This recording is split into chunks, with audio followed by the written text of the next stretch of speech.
Kanalıma hoş geldiniz. Bugün sizlere orkide gençleştirme yani çoğaltma işleminden bahsedeceğim.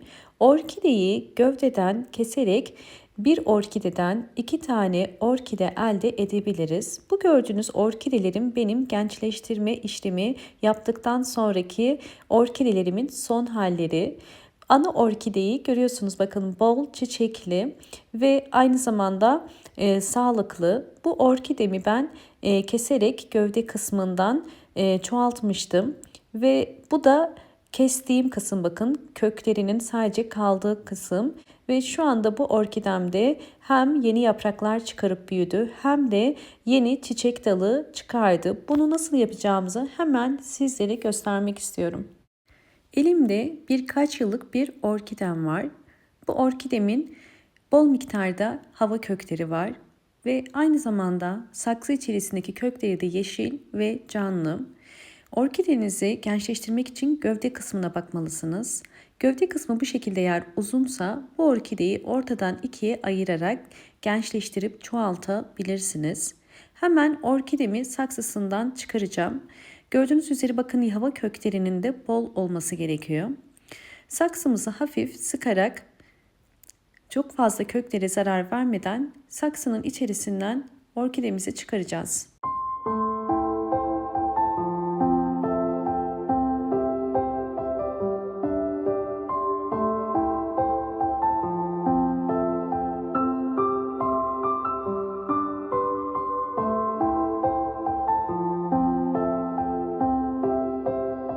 Orkidemin köklerini topraktan temizledim ve çeşmede yıkadım. Şimdi orkidemizi keseceğiz. Orkideyi keserken hava köklerinin yapraklarla beraber yukarıda, aşağı köklerinde gövde kısmıyla birleşik olması gerekiyor. Ve köklere zarar vermeden keskin ve dezenfekte ettiğiniz bir makas ya da bir bıçak ile kesebilirsiniz.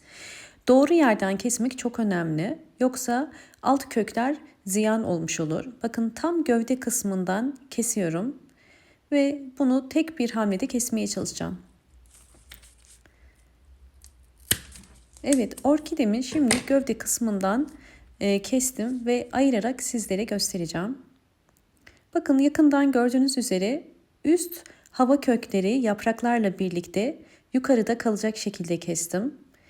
Ve alt köklerde aşağıda kaldı. Bakın hava kökleri eğer orkidenize böyle fazla ise bakın bu gövde kısmından keserek bunu ayrı bir saksıya ekebilirsiniz. Ve alt köklerde bakın yine gövde kısmıyla beraber, yani gövde kısmıyla eğer beraber olmasa zaten kökler kopar. Şimdi bunu ekeceğiz. Ekmeden önce dezenfekte etmek istiyorum. Orkidelerinizi yeni bir saksıya almadan önce mutlaka oksijenli su ile hem köklerini hem de yapraklarını dezenfekte etmeniz gerekiyor ki bir hastalık ya da böcek üzerinde kalmasın.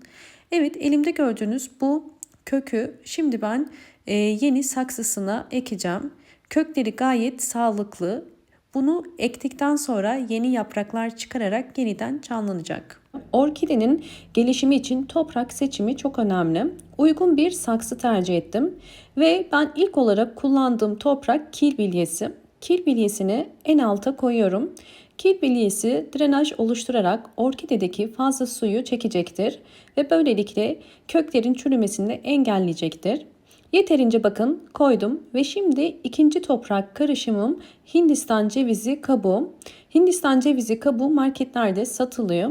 Özellikle nem tutma kapasitesi yüksek olduğu için orkidelerde hızlı gelişime yardımcı oluyor. Ve biraz yosun koyuyorum.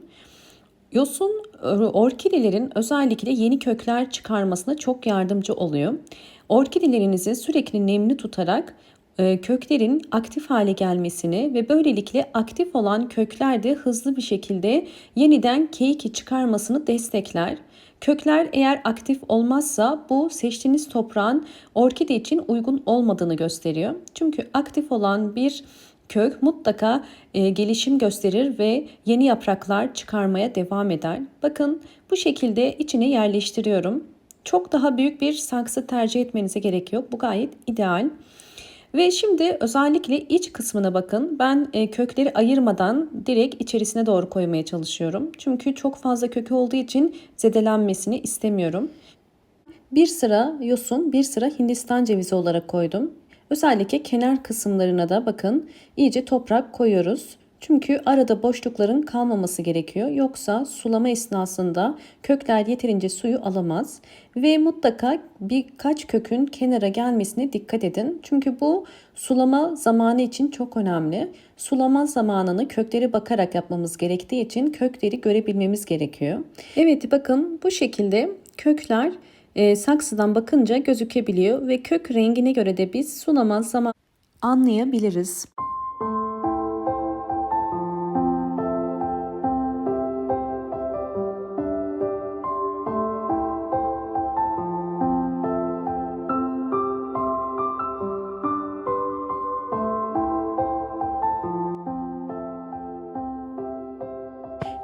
Bir mikrop kapmaması için üzerini bir dezenfekte etmemiz gerekiyor. Bunun için de ben tarçın döküyorum. Toz tarçın özellikle mikrop öldürücü ve dezenfekte edici özelliği yüksek olduğu için genelde ben orkidelerim için tarçın kullanıyorum. Kestiğim diğer ana orkideyi de aynı şekilde yeni bir saksıya ekiyorum.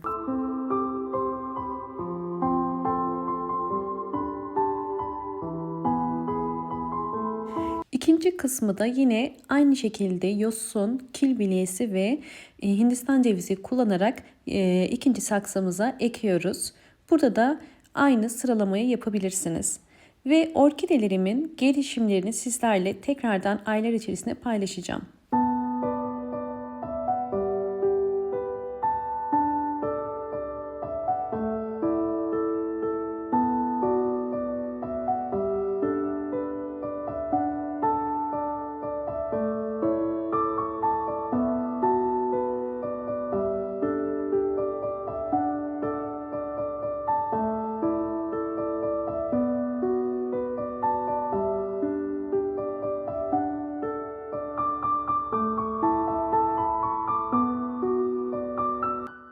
Evet, videomu buraya kadar eğer izlediyseniz ve beğendiyseniz hemen beğen tuşuna basıp kanalıma da abone değilseniz eğer bana destek olmak için abone olabilirsiniz.